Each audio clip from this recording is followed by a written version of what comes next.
Análises inúteis durante a insônia. Parece que quanto mais análises você faz, mais informações você terá, com base nas quais você pode fazer o diagnóstico correto, especialmente em relação à insônia, e tratá-la efetivamente. Muitas vezes isso não é verdade. E neste vídeo vou contar quais análises são inúteis para fazer o diagnóstico correto e, consequentemente, tratar a insônia. Você simplesmente vai gastar tempo, energia e dinheiro e não vai obter resultados que possam resolver o problema. E se você assistir a este vídeo até o fim, vou lhe dar uma lista curta e suave de análises que realmente precisam ser feitas. E, na verdade, existem recomendações clínicas correspondentes nas quais essas análises são listadas e é óbvio que se houver algum distúrbio, ele precisa ser corrigido para garantir um sono normal. Primeiro, a melatonina. Pareceria que é o hormônio do sono e todos falam sobre como é extremamente importante que, se for produzido, a pessoa dorme e se não for produzido, algum distúrbio, então a pessoa não dorme.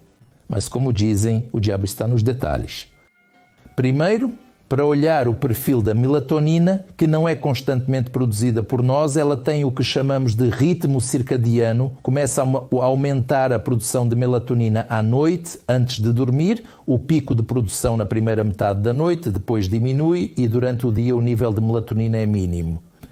E aqui surge a questão de que uma análise única diz pouco sobre o que está realmente acontecendo. Portanto, é preciso analisar o perfil da melatonina. Além disso, atualmente praticamente não existem laboratórios ou análises padronizadas sérias, porque o mesmo teste, se feito em laboratórios diferentes e tais experimentos foram feitos, na verdade, os resultados de diferentes laboratórios foram muito distintos. Ou seja, esses testes que detectam a melatonina ainda não são muito precisos. A seguir, cada pessoa tem seu próprio nível de produção de melatonina. E as normas, elas também são muito aproximadas. Para alguns, isso pode ser normal, enquanto para outros, isso pode ser completamente anormal individualmente. Nesse sentido, os próprios indicadores muitas vezes não conseguem diferenciar a doença da saúde. Por um lado, podemos ver alguns indicadores patológicos de melatonina, mas a pessoa dorme perfeitamente bem, enquanto alguém tem melatonina normal, mas a pessoa sofre de insônia. Dessa forma, não é um método muito sensível nem muito específico. Além disso, o próprio processo de coleta pode ser sangue, pode ser saliva, mas se você coletar a saliva um pouco errado e Deus não permita que a pessoa tenha periodontite e simplesmente sangra as gengivas e o sangue entra na saliva, pronto, os resultados serão completamente imprecisos. Fazer análise de melatonina agora é imprudente e eu enfatizo que em nenhuma das recomendações clínicas da Academia Americana de Medicina do Sono, europeias, russas, não há indicações para fazer análise de melatonina e tirar conclusões clínicas sobre como tratar uma pessoa. Algumas pessoas começam a tomar suplementos de melatonina por conta própria quando sofrem de insônia. É necessário fazer isso ou é perigoso? Aqui está um ponto interessante. Por um lado, pode-se dizer que a automedicação é, em geral, uma coisa ruim e que, naturalmente, você deve consultar um médico. Mas, por outro lado, até mesmo nas recomendações clínicas, especialmente para pessoas idosas, se você tem um sono ruim, especialmente depois dos 55 anos, pode haver uma diminuição no pico de produção de melatonina antes de dormir e você pode realizar o chamado tratamento de teste. Ou seja, se medicamentos de melatonina forem prescritos e o sono da pessoa melhorar, então, por lei, a melatonina pode ser indicada para essa pessoa. Portanto, neste sentido, o uso experimental de melatonina é bastante possível. E se o efeito continuar, então você pode continuar a usar a melatonina. Portanto, a conclusão sobre a melatonina é que não é necessário fazer análises de melatonina ao decidir sobre este ou outros métodos de tratamento da insônia. A segunda é o cortisol, é claro que é o hormônio do stress, e se houver muito dele, isso pode levar ao aumento da excitabilidade do sistema nervoso. Aumento da excitabilidade, envelhecimento e assim por diante podem piorar o sono. Há uma pesquisa que mostra que em pacientes com insônia a concentração de cortisol aumenta, mas quase a mesma situação com a melatonina. Primeiro, o cortisol pode ser liberado no sangue quase instantaneamente. O próprio teste que eles pegam pode causar, você sabe, a síndrome do jaleco branco. Viu uma pessoa em um jaleco branco, seu cortisol pulou. ou um pequeno estresse físico, ou algum estresse ou alguma má notícia, tudo pode mudar o nível de cortisol no sangue.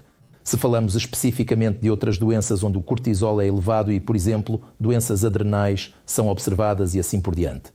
Mas se falamos de insônia, também não há indicações nas diretrizes clínicas sobre a necessidade de monitorar o cortisol para fazer um diagnóstico e prescrever um tratamento.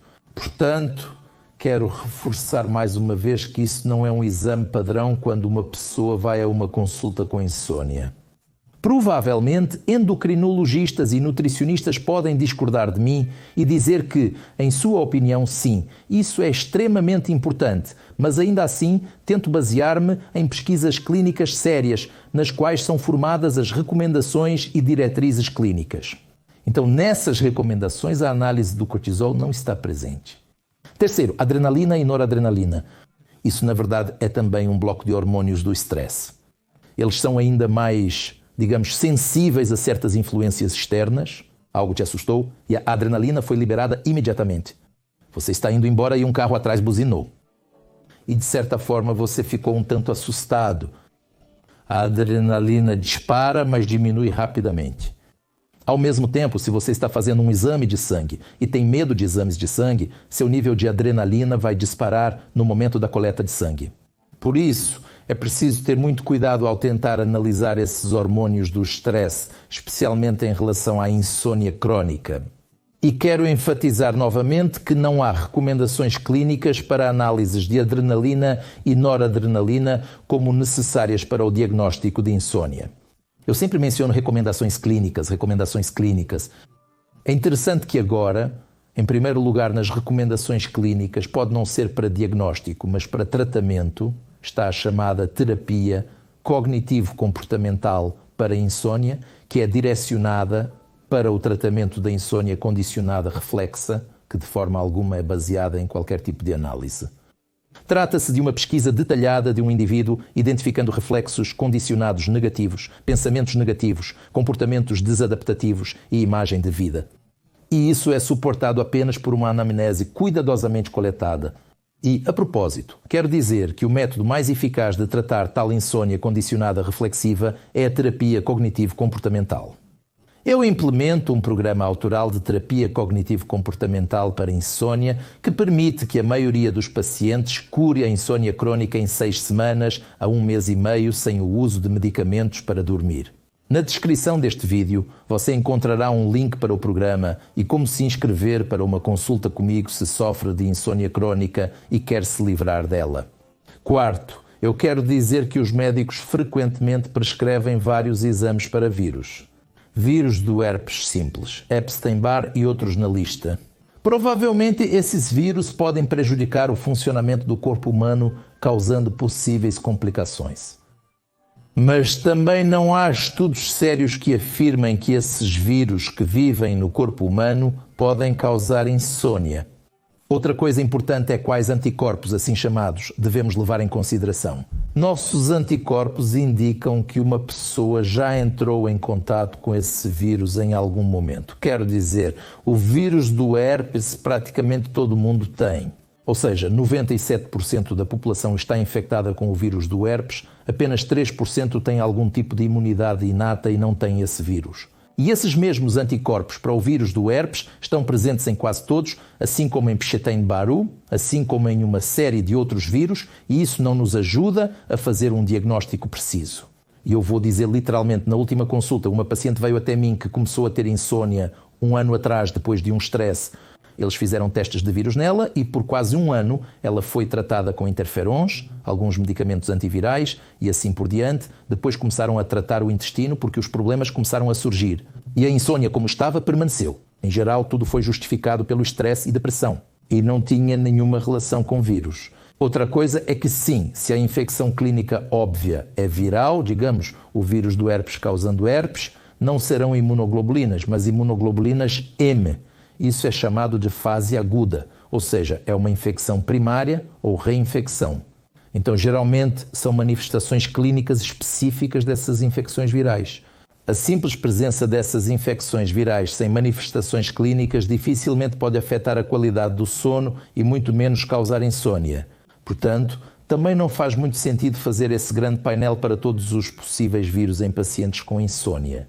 Próximo. Microbioma intestinal.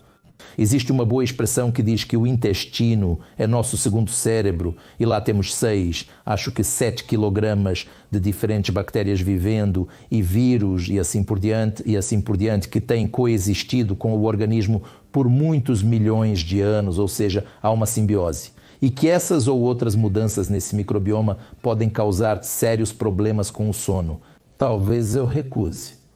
Se você tem problemas intestinais, como diarreia, constipação ou síndrome do intestino irritável, é compreensível que isso possa prejudicar a qualidade do sono.